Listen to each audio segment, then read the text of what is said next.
하이델베르 교리문답 제2부 우리의 구원 제5주일 제12문 우리가 하나님의 의로운 심판에 따라 현세에서 그리고 영원히 형벌받는 것이 마땅하다면 어떻게 이 형벌을 면하고 다시 은총을 입을 수 있겠습니까? 하나님께서는 그분의 공의가 충족되기를 원하십니다. 그러므로 우리는 자력으로든 아니면 다른 일을 통해서든 온전히 죗값을 치러야 합니다. 제13문 우리 스스로 이 죗값을 치를 수 있습니까? 절대로 없습니다. 반대로 우리는 날마다 우리의 죗값을 증가시킬 뿐입니다. 제14문 단지 피조물에 불과한 존재가 우리를 위해 죗값을 치를 수 있습니까? 없습니다. 우선 하나님께서 사람이 저지른 죄에 대해 다른 피조물을 형벌하시지 않으십니다.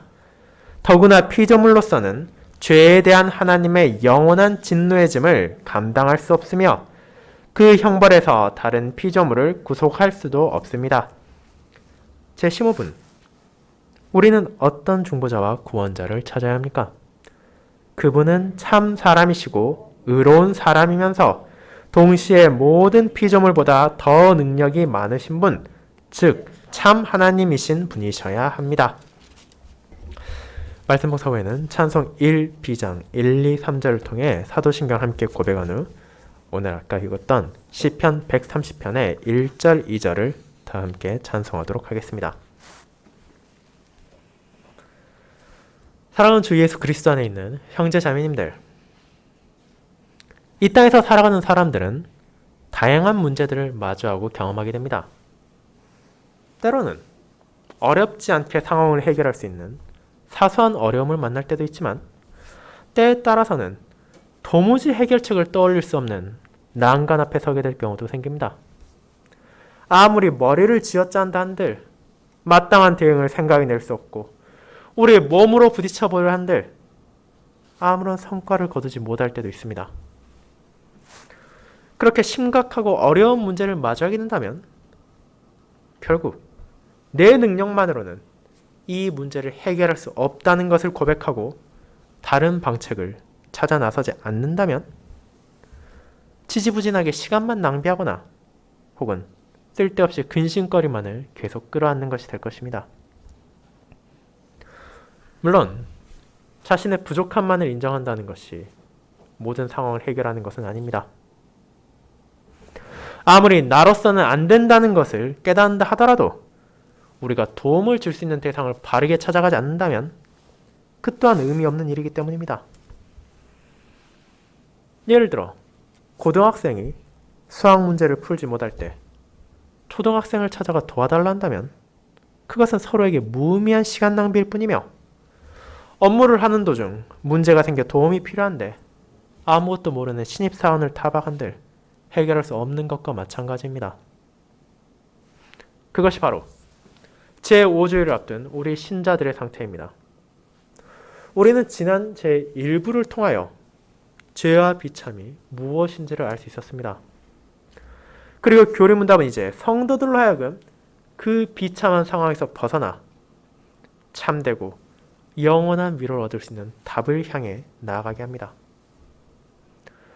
허황된 거짓에 홀리기 십상인 연약한 사람들을 향해 우리가 진정으로 어떤 존재인지를 바르게 깨닫게 하고 이제 그런 자신의 나약함과 비참함을 고백한 자들을 향해 그렇다면 우리에게 정녕 필요하고 우리가 너무나 갈망하는 구원이 무엇이며 그것이 우리에게 어떻게 주어지는지를 알게 하는 것입니다. 그렇게 오늘 우리는 교리문답의 제2부 우리의 구원에 대한 고백들을 시작하는 제5주일의 내용을 살펴보므로 이 아름답고 놀라운 구원의 진리에 대해 살펴볼 것입니다. 저는 이를 구원의 답을 찾아가는 신자들이라는 제목으로 나누고 우리가 아무리 노력한들 스스로는 그 답을 발견할 수 없을 뿐 아니라 다른 어떤 피조물을 통해서도 해결책을 찾을 수 없음을 고백하므로 우리에게 주어지는 구원의 은혜는 오직 단 한 분을 통해서만 발견할 수 있음을 살펴보고자 합니다. 이를 첫 번째 자신 안에서 답을 발견할 수 없음을 고백하는 신자들. 두 번째, 그 모든 답이 단 한 분께만 있음을 고백하는 신자들이라는 대지로 나누도록 하겠습니다. 첫 번째, 자신 안에서 답을 발견할 수 없음을 고백하는 신자들을 살펴보겠습니다. 형제자매 여러분, 이제 오늘부터 시작되는 제2부의 내용을 알아보기 전 지난 한 달간 우리가 나눈 제1주일부터 제4주일까지의 내용을 간략하게 돌아보도록 합시다.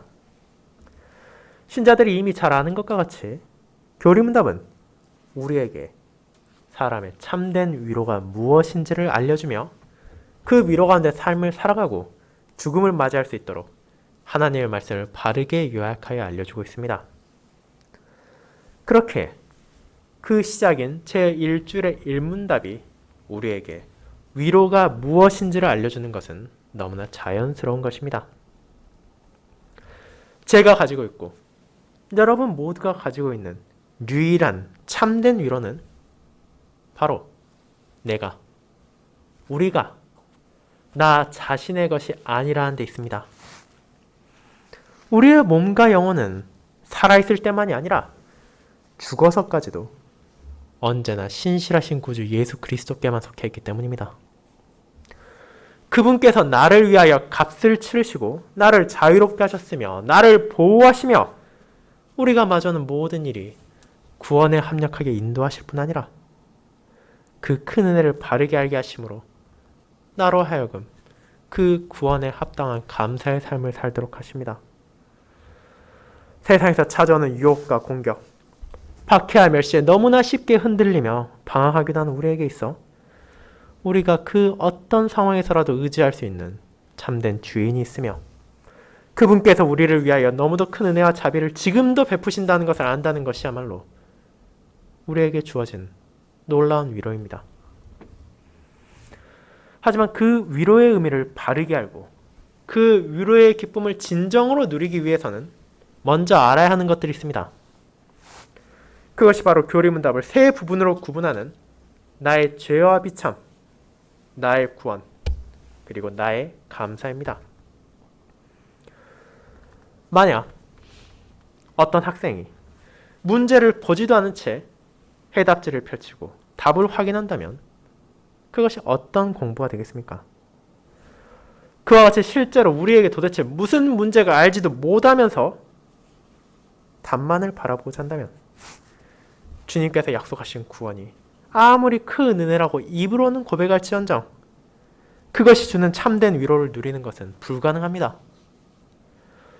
그렇게 우리는 매해마다 교리문답을 통해 죄와 비참을 마주함으로 비록 그 과정이 우리의 마음을 불편하게 하고 우리의 본성과 어긋난다 할지라도 나의 진정한 현 상태가 어떠한지를 마주하게 합니다. 그와 같은 목적을 가지고 우리는 교리문답의 제1부를 향했습니다. 그곳에서 신자는 다름 아닌 하나님의 거룩한 율법이 우리의 죄와 비참을 깨닫게 한다는 사실을 고백했습니다. 주님께서 요약하셨고 우리가 교리문답 후반부에서 알아본 것처럼 궁극적으로 율법이 요구하는 것은 바로 하나님을 향한 사랑과 우리의 이웃들을 향한 사랑입니다. 하지만 그 사랑이 저와 여러분 안에 있습니까? 만약 참된 사랑이 우리 안에 여전히 남아있다면 죄와 비참은 그렇게 심각하지 않을 것일 수 있습니다. 그러나 우리의 본성에 남아있는 사랑은 정욕으로 인해 뒤틀려져 본래 가지고 있던 아름다움을 이미 잃어버렸으며 하나님을 진정으로 사랑하고 그 사랑 안에서 이웃을 사랑하는 것이 우리의 능력으로는 이제 불가능한 것이 되어버렸습니다. 저만이 아니라 여러분만이 아니라 이 세상의 모든 사람들은 그런 사랑을 잃어버렸습니다. 그 사랑은 고사하고 우리가 참으로 사랑해야 될 하나님을 증오하며 이웃을 미워하는 것이 비참한 우리의 현실입니다. 그렇다면 인간이 진정 이처럼 부족하게 창조되었고 악하게 지어졌습니까? 만약 그랬더라면 우리는 죄에 대한 책임이 우리에게 있는 것이 아니라 우리를 지으신 창조주께 있다고 말할 수 있을 것입니다.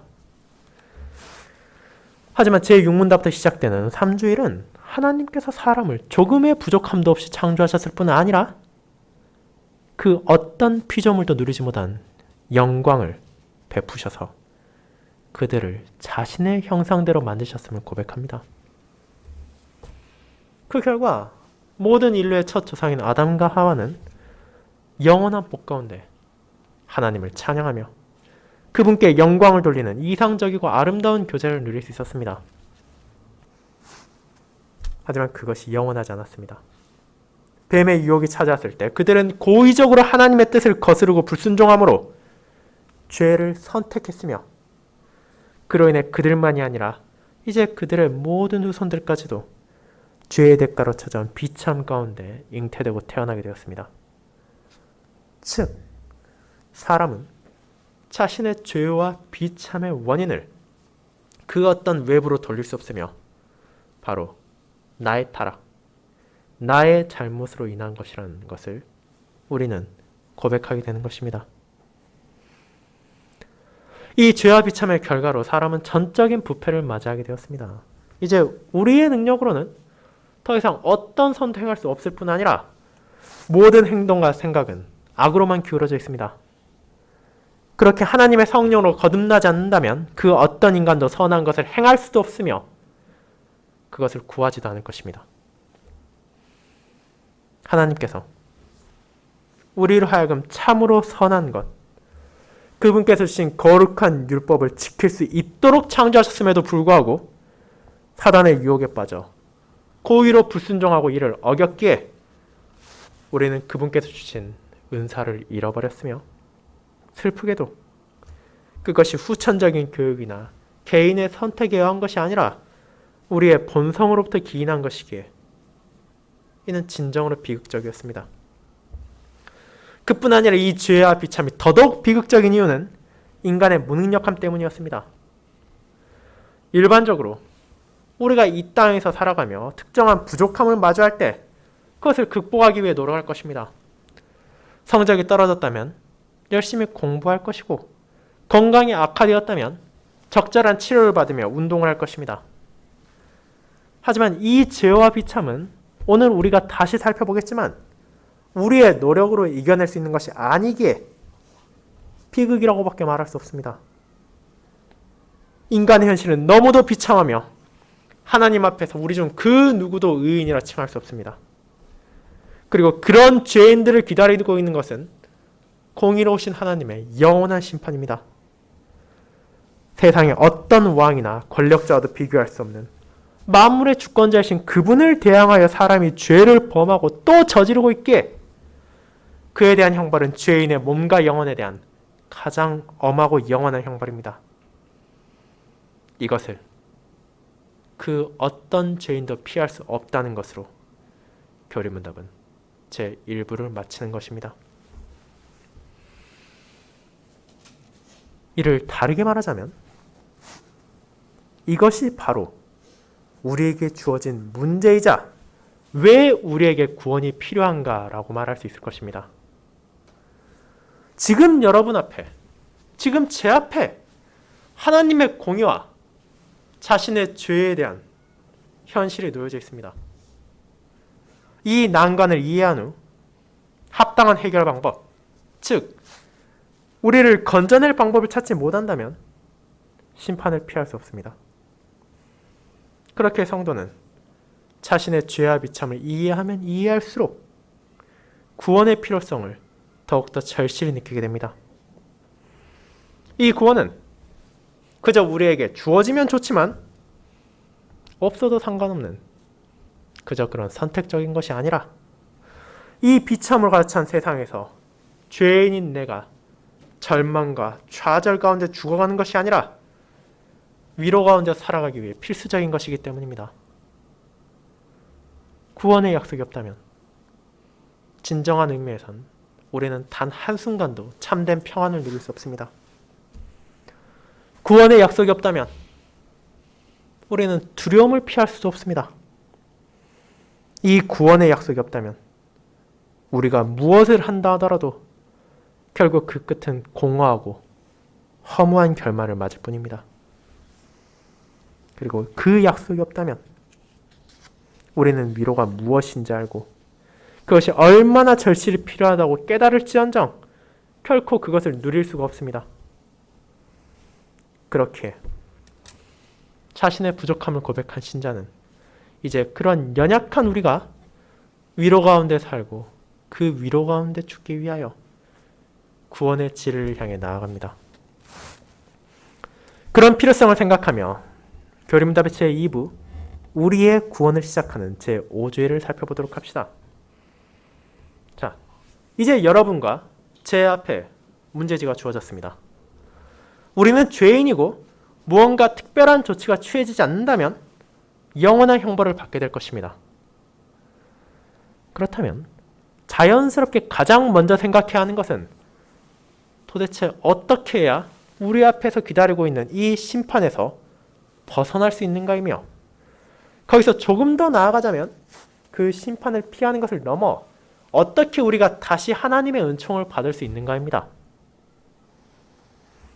그것이 이 문제를 마주한 사람들이 생각해야 할 당연한 태도일 것입니다. 자, 이를 제12문답은 다루고 있습니다. 하나님 앞에 사람이 죄를 지어 심판을 앞두고 있다면 이제 그것을 어떻게 피할 수 있는가를 말하는 것입니다. 교리문답이 인용한 출애굽기 20장과 23장은 하나님께서 악인을 의롭다 칭하지 않으신다는 것을 통해 우리가 죄인인 상태 그대로는 결코 심판을 피할 수 없음을 깨닫게 합니다. 그렇게 첫째로 그분의 공의가 충족되지 않는다면 우리는 다른 무엇을 찾아 헤맨다 하더라도 이 문제를 해결할 수 없습니다. 이를 통해 성도는 구원을 받을 수 있는 유일한 길은 먼저 죄에 대한 값을 온전히 치르는 것임을 깨닫게 됩니다. 이제 죄에 대한 대가를 치러야 한다는 것을 고백한 사람들은 최소한 이 문제에서 답을 향해 한 발자국 더 나아갔습니다. 나의 죄와 비참을 알고 하나님의 심판을 고백한 것을 넘어서 이 형벌을 피하기 위해 필요한 것이 무엇인지를 알게 되었기 때문입니다. 이제 우리는 거기에서 멈추는 것이 아니라 이어지는 한 발자국을 더 내딛게 됩니다. 그것은 바로 죄에 대한 값이 무엇이며 과연 어떻게 치를 수 있는가에 대한 것입니다. 먼저 죄에 대한 값이 무엇인지를 생각해 보도록 합시다. 우리가 이미 앞선 2주일에서 살펴본 것처럼 우리의 죄는 결국 사랑이 없다는 것이라 말할 수 있습니다. 하나님께서 거룩한 율법을 통해 알려주신 것처럼 우리는 그분을 사랑하고 우리의 이웃들을 사랑해야 했습니다. 그러나 저와 여러분이 실제 삶에서 보이는 것은 무엇입니까? 그와 같은 아름다운 사랑을 온전히 드러내기는커녕 오히려 쉴 새 없이 아버지의 뜻을 거역하고 이웃을 향해서는 질시와 미움을 보이므로 그 온전하고 참된 아름다운 사랑의 편린조차도 찾아보기 힘든 것이 우리의 현실입니다. 그처럼 사랑을 잃어버리고 망각한 이들을 향해 하나님께서는 이 죄의 대가가 무엇인지를 이미 알려주셨습니다.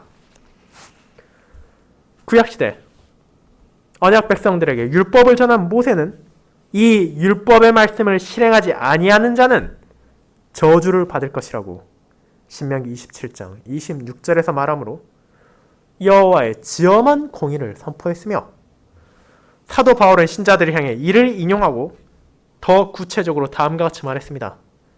누구든지 율법책에 기록된 대로 온갖 일을 항상 행하지 아니하는 자는 저주 아래에 있는 자라. 갈라디아서 3장 10절입니다. 하나님께서 이미 주신 계명, 우리가 지킬 수 있는 은사를 가졌었던 그 가르침에 따라 항상 살아가지 않는 자는 하나님의 저주 아래에 있습니다. 그리고 이를 알게 된다면 제12문답에서 말하는 죄값이란 하나의 개념이 아니라는 것도 우리는 알게 됩니다. 왜냐하면 질문에서 이미 나오듯이 우리는 여기서 사실 두 가지를 말하고 있기 때문입니다.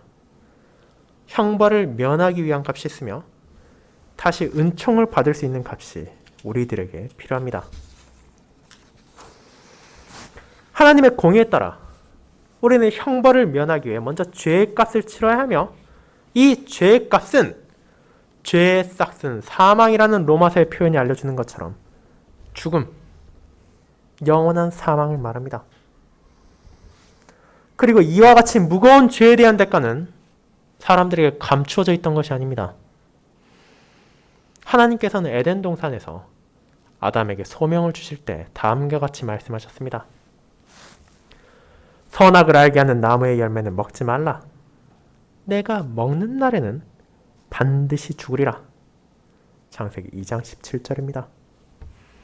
그리고 이와 같은 경고를 죄를 짓는 그 순간까지도 아담과 하와는 기억하고 있었음에도 불구하고 우리는 그들이 하나님과 같이 되고자 하는 교만함 가운데 여호와의 지엄한 명령을 어겼음을 알게 되었습니다.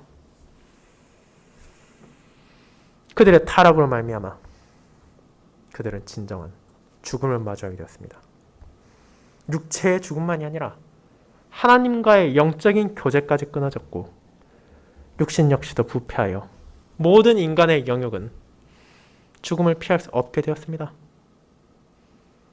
어디 그뿐입니까? 인류의 머리였던 아담의 죄악이 함께했던 우리는 지금 이 순간에도 타락하고 부패한 본성 가운데 하나님을 미워하고 우리의 이웃을 증오하기를 멈추지 않습니다.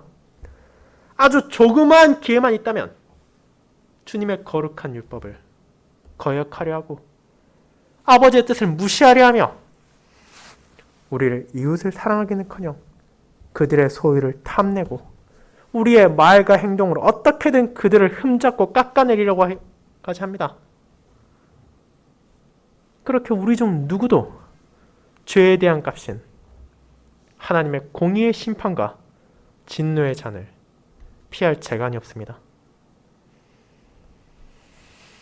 그렇지만 그것은 끝이 아닙니다. 우리가 진정 그분의 은총을 다시 얻기를 위한다면 이제 그분께서 요구하신 것을 이 땅에서 순종해야 할 필요가 있습니다. 즉, 계명이 명한 것처럼 하나님을 향한 사랑과 우리의 이웃을 향한 사랑이 드러나야 한다는 것입니다. 그리고 이는 어쩌다 한 번씩 있는 한순간의 찰나의 순종 혹은 잠깐 일어나는 반짝임과 같은 사랑을 의미하는 것이 아닙니다. 다시 한번 교리문답 신문답이 인용한 갈라디아서의 표현을 떠올려 보시기 바랍니다. 바울은 온갖 일을 항상 행하지 아니하는 자는 저주 아래 있는 자라고 말합니다. 이것을 보다 쉽게 말하자면 이렇게 표현할 수 있을 것입니다. 하나님의 은총을 받는 자는 그분의 모든 율법을 단 한순간의 예외도 없고 아주 조금의 부족함도 없이 태어나서 죽는 순간까지 완벽하게 지키는 자라고 말입니다. 그것이 하나님의 복을 받으며 살아가는 자의 삶이며 그분의 백성들이 마땅히 보여야 했을 삶의 자세입니다. 그렇다면 이 두 가지 답을 기억하며 이어지는 제13문답으로 넘어가도록 합시다. 이제 우리에게 마주한 문제의 해결책을 찾을 수 있는 방향은 이미 주어졌습니다. 이것은 말로 하기는 아주 간단합니다. 우리가 죄를 지어 심판을 앞두고 있다면 그 죄에 대한 값을 치르면 되고 불순종으로 말미암아 하나님의 은총을 잃어버렸다면 합당한 순종으로 그분의 은혜를 다시 구하면 됩니다. 하지만 여기서 또 다른 문제가 나옵니다. 과연 저와 여러분들은 이 값을 치를 수 있느냐는 것입니다.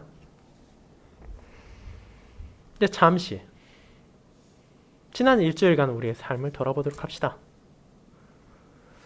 여러분은 하나님의 공의로운 진노를 감당할 능력이 있고 온전한 순종을 통해 그분의 모든 계명을 온전하게 지켰습니까? 멀리 갈 것도 없이 지난 한 주 조금 더 타협해서 지난 하루 아니면 지난 1시간만이라도 이를 완벽하게 해내신 분이 있습니까? 물론 여러분은 이에 대해 각각 다른 답을 주실지 모릅니다. 하지만 사실 이 질문에 대한 답은 그렇게 어렵지 않습니다. 여러분이 조금만 교리문답의 내용에 관심을 기울였다면 쉽게 찾고 떠올릴 수 있는 것이 이에 대한 답입니다. 제 5문답은 그 질문에 대해 이미 지킬 수 없습니다라고 고백하며, 이어지는 제 9문답은 자신뿐만 아니라 후손들까지도 하나님의 율법을 지킬 수 있는 은사들을 잃게 했습니다 라고 겸허하게 인정하기 때문입니다. 분명 우리 개개인들은 동일하지 않습니다. 세상적인 관점에서 바라본다면 모든 사람들은 각각의 개성이 있고 성향이 달라 조금 더 선해 보이는 사람이 있는가 하면 더 악해 보이는 사람들도 분명 있습니다. 하지만 그 가운데 아무리 성실해 보이고 아무리 선하다 칭송받는 자를 하더라도 그의 능력으로 죗값을 치르는 것은 불가능합니다. 왜냐하면 우리의 선행에 대해 살피는 제24줄 62문답에 말하는 것처럼 하나님의 심판대 앞에 설 수 있는 의는 절대적으로 완전해야 하며 또 하나님의 율법과 완벽하게 일치해야 하는데, 이에 반해서 이 생애에서 우리의 최상의 선행조차도 모두 불완전하며 죄로 오염되어 있기 때문입니다. 그리고 이 사실은 단순히 우리가 순종을 못한다는 것을 넘어서 실제로 날마다 죄에 대한 값을 늘려만 가고 있다는 것을 가리키기에, 제 아무리 죄와 심판을 면할 수 있는 방향이 어디인지 바르게 깨달았다 하더라도 결국 내 힘으로는 이를 해결할 수 없다는 사실을 다시 인식하게 할 뿐입니다. 사랑하는 형제자매 여러분, 그렇게 제3문답으로부터 시작하여 제13문답까지 이르는 일련의 고백들은 우리가 결코 달가워하지도 않을 뿐더러 마음속에서도 인정하고 싶지 않아 하는 어려운 것입니다.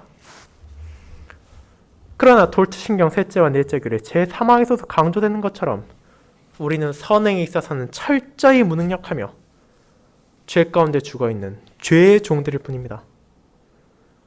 그 어떤 사람도 하나님의 은혜가 없이는 자신을 돌이키지도 않으며 타락하고 부패한 본성과 욕망을 개선하려 하기는커녕 그렇게 할 수도 없다는 것이 바로 모든 사람의 현실입니다.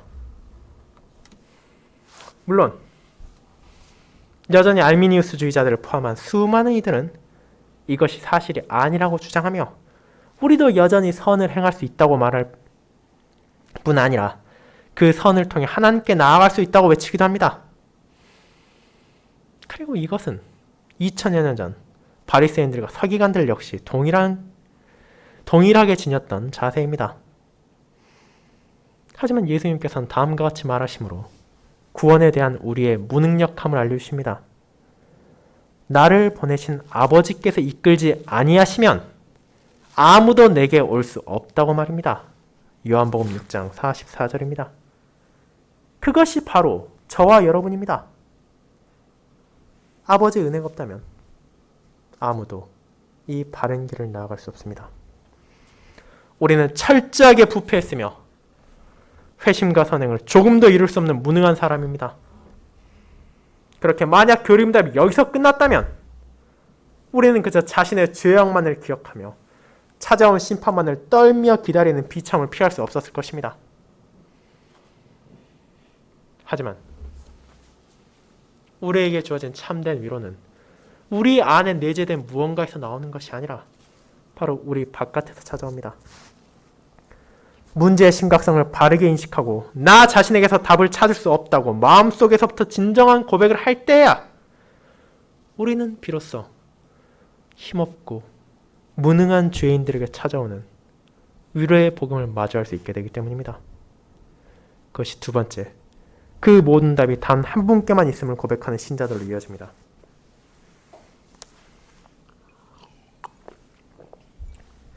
성도 여러분, 그렇게 우리는 죄와 비참에 대한 답을 우리 바깥에서 찾아야 한다는 것을 깨닫게 됩니다.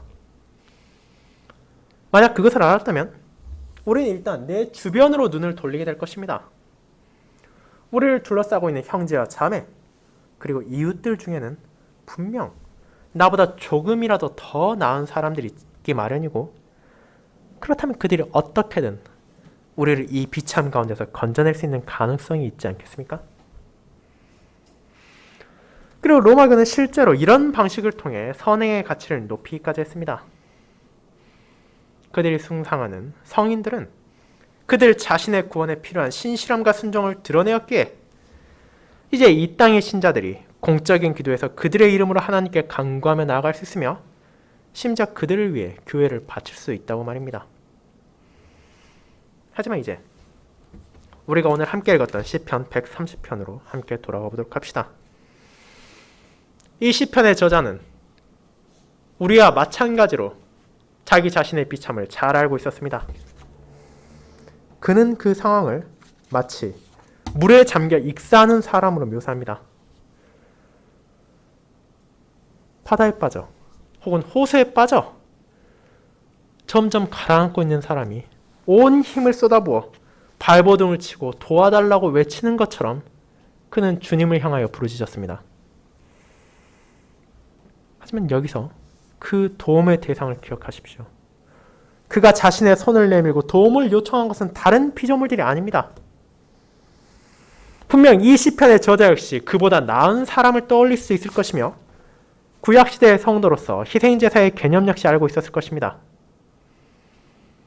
하지만 왜 그는 오직 여호와를 향하여 자비를 구하며 그분을 향해서만 간구하고 있습니까?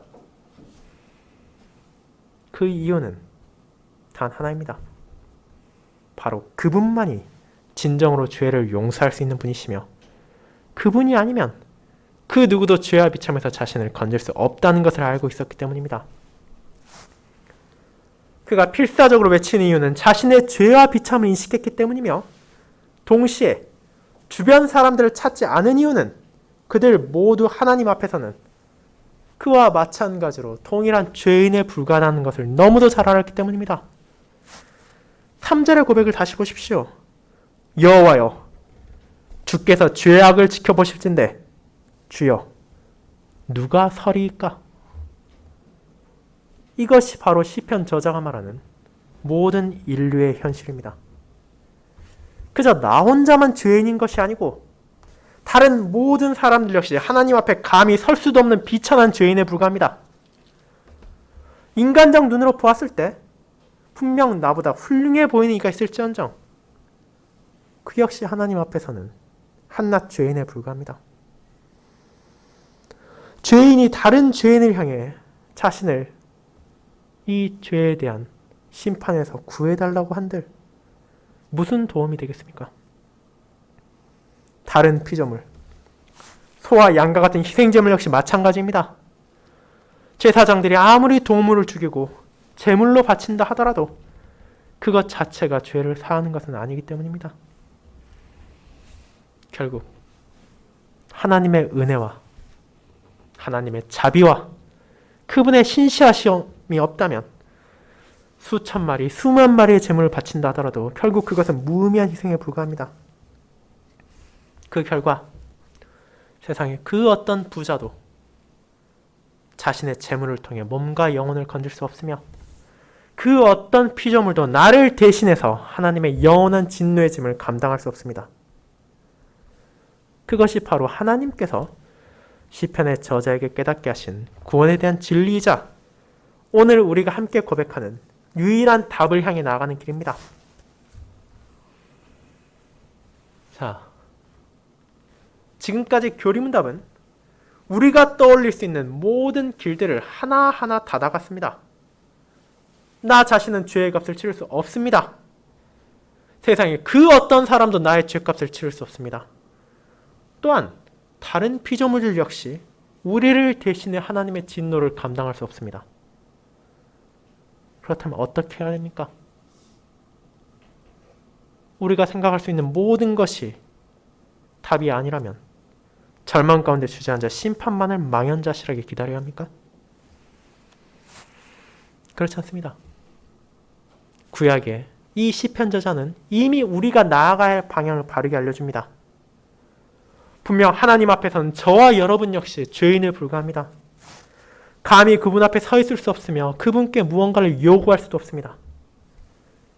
그러나 신실하신 하나님께서는 우리의 공로를 통해서가 아니라 그분의 언약을 지키시며 자신의 아들을 통해 한량없는 사랑, 값없는 사랑을 베푸셨습니다. 그리고 그분이 바로 우리가 찾아야 하는 중보자이며 구원자이신 약속된 왕, 메시아 예수 그리스도이십니다. 사람이 범한 죄이기에 그분께서는 자신을 한없이 낮추셔서 참된 사람으로 이 땅에 오셨습니다. 그리고 동시에 그 어떤 사람도 보일 수 없는 율법에 대한 온전한 순종을 증거하셨습니다. 그뿐 아니라 그분은 동시에 참 하나님이시기에 그 누구도 감당할 수 없는 죄를 향한 아버지의 진노를 감당하시며 우리에게 마땅히 내려져야 했을 진노의 잔을 대신하여 받아들이셨습니다. 그 모든 것이 바로 공의로우신 하나님께서 자신의 백성들을 위해 보이신 자비 가운데 나타났습니다. 우리가 답이 없다고 생각하고 주지 않고 싶어질 때 주님께서는 아들 안에서 구원의 문을 활짝 열어두셨습니다.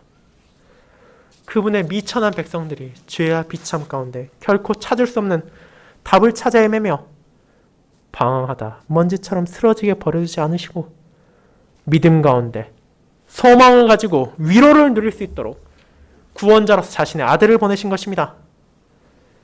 그분께서 우리를 위해 모든 죄에 대한 값을 온전히 치르셨기에 이제 성도는 그 안에서 소망을 가지게 됩니다. 그 사실을 시편 저자 역시 알고 있었습니다. 그는 여호와께서 사유하실 능력이 있을 뿐 아니라 그를 행하실 의지 또한 가지고 있음을 고백합니다. 그렇게 그는 밤을 새며 성을 지키던 파수꾼이 피곤한 눈을 부비며 아침이 찾아오기를 간절히 갈망하는 것보다 더 주님을 간절히 바라봅니다. 오실 메시아를 통해 드러날 여호와의 인자와 속량하심을 기다렸으며 그분께서 온 땅에 퍼져 있는 백성들을 모든 죄악에서 속량하심을 확신했습니다. 그렇게 시편 기자는 여호와를 기다리며 주의 말씀을 바라보았습니다. 그 말씀은 분명 자신의 죄와 비참을 깨닫게 하며 하나님의 공의로운 진노를 알려줍니다.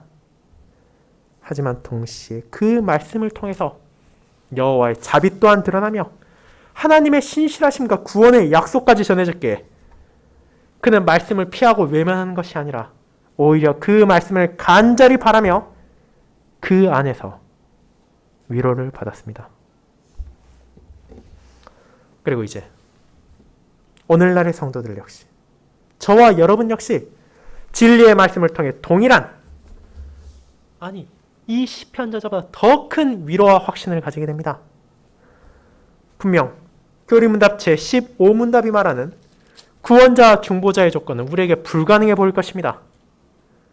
하지만 하나님의 말씀을 통해 우리는 이 불가능해 보이는 구원자가 왔다는 것을 알게 되었으며 그를 통해 드러난 여호와의 인자와 풍성한 속량을 경험하게 되었습니다. 구약의 성도들이 오실 중보자를 바라보며 소망을 가졌다면 이제 우리는 오신 구원자 안에서 위로를 받으며 심판이 아닌 영광의 약속이 이루어질 날을 간절히 바라보게 되었습니다. 사랑하는 성도 여러분, 이를 통해 성도는 자신들에게 주어진 위로를 바르게 깨달을 수 있게 되었습니다. 우리는 이 위로를 누리기 위해 자기 안으로 파고들 필요도 없으며 우리 바깥의 세상을 향해 나아갈 필요도 없습니다. 하나님의 자녀들이 누리는 유일한 위로는 오직 단 한 분만을 통해서 주어지기 때문입니다. 제15문의 답이 말하듯이 그분은 참 사람이시며 의로운 사람이시며 동시에 모든 피조물보다 더 능력이 많으신 분, 즉 참 하나님이십니다. 그 어떤 인간도 충족할 수 없으며 그 어떤 피조물도 대신할 수 없는 이 중보자를 통해 우리 역시 여호와의 인자하심을 경험합니다.